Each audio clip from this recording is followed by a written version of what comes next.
What is up, guys, and welcome back to a brand new video. Today we are back with League Racing. This is the Supreme Racing League, the one that takes place on Fridays. We're actually doing just the one video today, so we actually have, I don't know, I'd say a fairly decent race in prospect for us here today. But here we are for the Hungarian Grand Prix. I think it's worth noting that myself, Warden, and Ryan, this feels weird, like we barely did any practice. We did like an hour's practice. I'm not putting this out there as an excuse, but I don't know, we did an hour's practice before the lobby started, and it was really kind of almost useless. Like, we were just stuffing around a lot, crashing into each other, and just, I don't know, it was a bit weird. We've been playing a lot of MotoGP 18, all of us, and we felt it, like, it was very quite alien to jump back on the F1 game and just see the huge differences in the handling characteristics. It was difficult to get used to at first, but even in our first qualifying session, we were doing 17.3s, so like right back on the pace, which was quite surprising. But qualifying so far, we've done a 17.6. It wasn't a great lap. We followed up with a 17.3, which is a pretty solid lap. It should secure us inside the top 6 or 7, just with that lap alone. So hopefully we can press on now for the rest of the qualifying session and not really worry too much about being a little further down in the pack. You can see we're on provisional pole at the moment. 300th separating myself and HO. He's purple to the first and third sector, but I'm best out of anyone in the middle sector, and my middle sector was actually really quite good, so that's what was really the difference between myself and HO there. So as we head out now for the final few laps of qualifying, I've decided to fuel the car up for 2 laps. Again, not 100% in the groove with the F1 game at the moment. I just wanted to get more laps in and just wanted to get a time in because it's so easy to corner cut around here at the Hungarian Grand Prix, and so I just wanted to get that track position over, possibly having fresher tyres for the race. But this was a pretty good flying lap. I was only 200ths down going to the middle sector, but then I ran into, you can see some traffic was coming just up the road, and I thought it would probably be best if I just backed off on this lap, calm things down, regroup, and then go again on the next lap, because if I would have pressed on, I might not have improved, and then I would have ran into traffic, so it wouldn't have been an ideal situation. So just taking a breath there, and now we're going to go again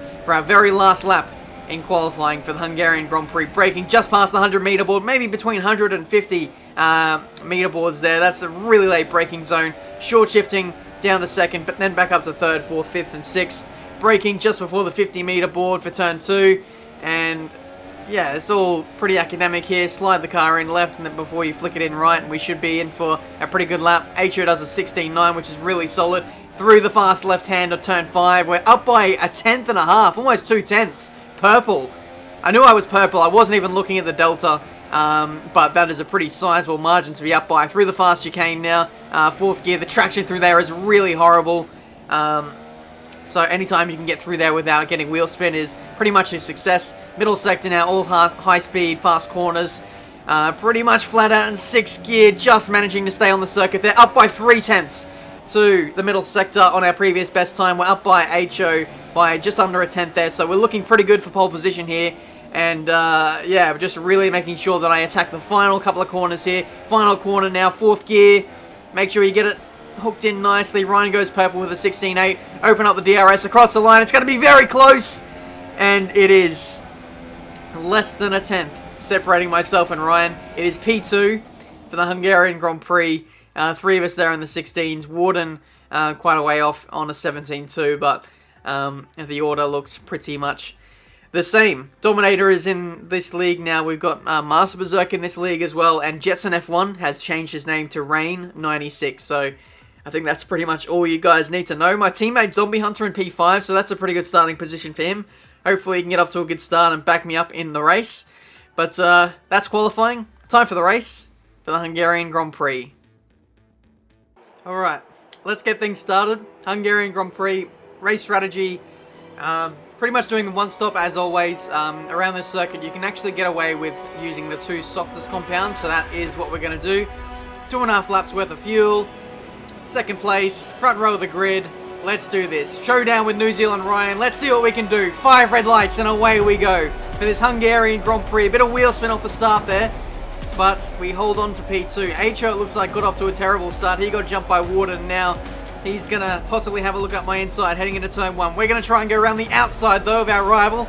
New Zealand Ryan didn't quite get the best exit in the world. Ryan was parking his bus right in the middle of the apex, and so we have to settle into P2 for now. Around the outside, tries Warden into turn 2. Didn't quite work out for him, so he's going to settle into third place, it looks like, in this Hungarian Grand Prix. For the most part, looking at the mini-map, it looks like everyone has got off to a clean start. There's no stragglers, there's no outliers, no one stuck in a barrier, so, I mean, that's you know, more than what we can say for maybe previous races that we've had so far in the calendar. But end of the first lap, nothing really doing. We're just settling into a rhythm, finding our pace. Warden is really running wide there at the exit of the final corner, and that's really going to hurt his run onto the straight. He actually got overtaken by, I believe, HO in the very next corner, so not a great start for Warden. Doesn't look like his pace at the moment is very great, and I believe he's actually dropped off the back of HO as well. I believe he was actually lagging a little bit, was HO, again.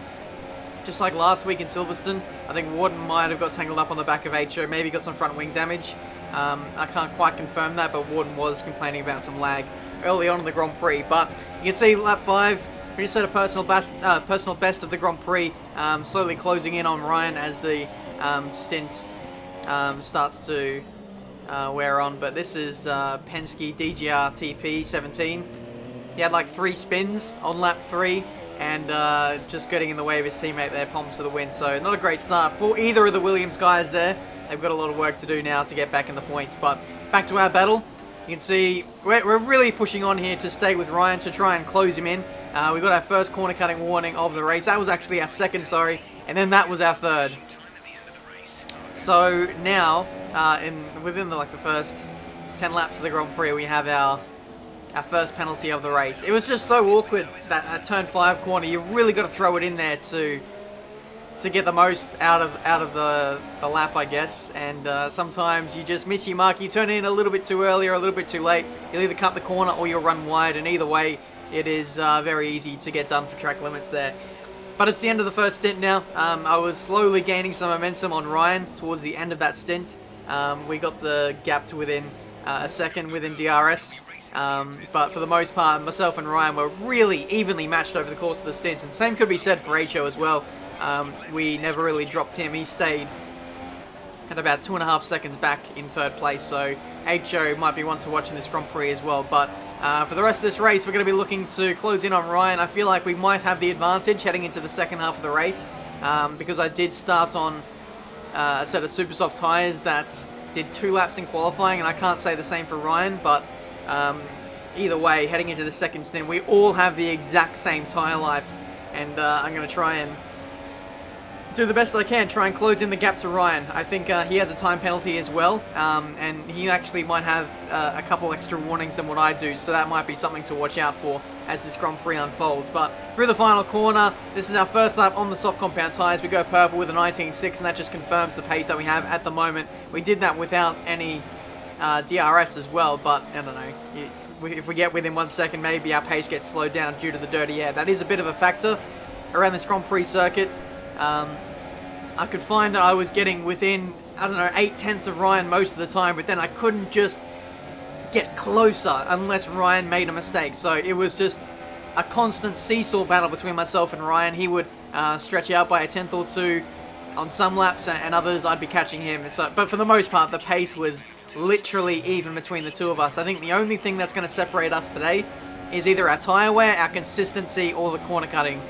So it's a test of attrition, and Ryan is really, really good at being consistent. So we've got to essentially beat him at his own game. But you'll notice I'm focusing on the middle sector there. There's a medium speed right-hander. It's this one where Ryan just continually kind of runs wide or either puts his whole car over the curbing. I found that to be quite weird. He just kept making small mistakes like that, but it didn't seem to be costing him some time. So I just thought that was, I don't know, worth pointing out. But yeah, we're still trying to keep the pressure on Ryan. He's not getting away at all, and you can see by some of the small mistakes that he's making, he's just really starting to feel that pressure. And if we can just continue to apply the pressure, look after our tyres, save a little bit of fuel, there might be some opportunities towards the end of the race. And that was kind of what I was banking on for the end of this race, because, you know, as, I don't know, league racers would know, the front tyre, whereas a little tougher on the pad than what it is the wheel, so there might be some opportunities later. But in saying that, we've got to look after our rear tyres so that we don't start spinning them up and then lose time to Ryan at the end. So a bit of cat and mouse at this stage. Around lap 30 is when we decided to really up the ante even more, despite the tyres going off and the fuel really getting to a low point now. We were just trying to gap HO, who was about, yeah, like I said, 2.5 seconds behind, and myself and Ryan had penalties. We don't know about HO though. We knew about halfway through the race that HO had 2 warnings, so I'm guessing that by this stage he probably has a penalty as well. But just to be safe, it would be nice to stretch out the gap to more than 3 seconds. But you can see there, lap 33, Ryan making a huge mistake at the exit of the 3rd sector, pretty much running off the circuit and going into a bit of a half spin. And now, the momentum is entirely on my side now. He's made a mistake. We haven't been this close in the second stint of this race at all. So we're going to try and apply the blowtorch as much as we can. So let's do this. No more fuel saving. No more looking after the tyres. It's the end game now of this race. And we need to apply maximum pressure. So we'll follow on board for the rest of this race. You can see the characteristics of both my car and Ryan's. Again, this is that medium speed corner where he runs very wide there. Might be working for him, I'm not too sure, but yeah, again, we're going to try and apply the pressure as much as we can, using all the track width there on the exit of the fast right-hander and coming into this 3rd sector now. You can see we're slightly driving with a little bit more confidence, braking a little bit later into some of these corners. Again, I'm just trying to go maximum attack to try and close the gap to Ryan so that we can overtake him on this start-finish straight. Nice exit off the final corner, 4th gear, short shifting up to 5th. Rich Revs, DRS is open, and this might be the only chance we have all race to overtake Ryan. So let's see if we can force him to go defensive. He doesn't. We have to go for the dive anyway into turn 1. It's a bit of a half-hearted move, but we don't get the move done. Ryan holding firm there into turn 1, and that could be our only opportunity of the race. It might not be if we keep the pressure on, so we'll have to just wait and see. Oh, man, it's such a tight battle. We are literally even on pace. Oh, it's so tense. Ryan runs wide through turn 5, and that has to be confirmation for me that he's got more penalties than I do. I only have 1 penalty in this race. I have 2 warnings, however, so if I do 1 more corner cut, that could be it in terms of winning this race. So just got to make sure I keep it clean. I just have my suspicions that we might get Ryan on penalties here, but I would still love to win the race on track. So again, we're going to try and apply the pressure now as we head into the final sector of this Hungarian Grand Prix. Into the final few corners now, really late on the brakes, 4th gear, not shifting into 3rd, so just minimize the wheel spin and look after those rear tires. Penultimate corner now, getting really close. Maybe we could do a dive into the final corner, but we're just not quite close enough to Ryan. And it looks like he's going to win the race on track. But on penalties, we are going to win the Hungarian Grand Prix.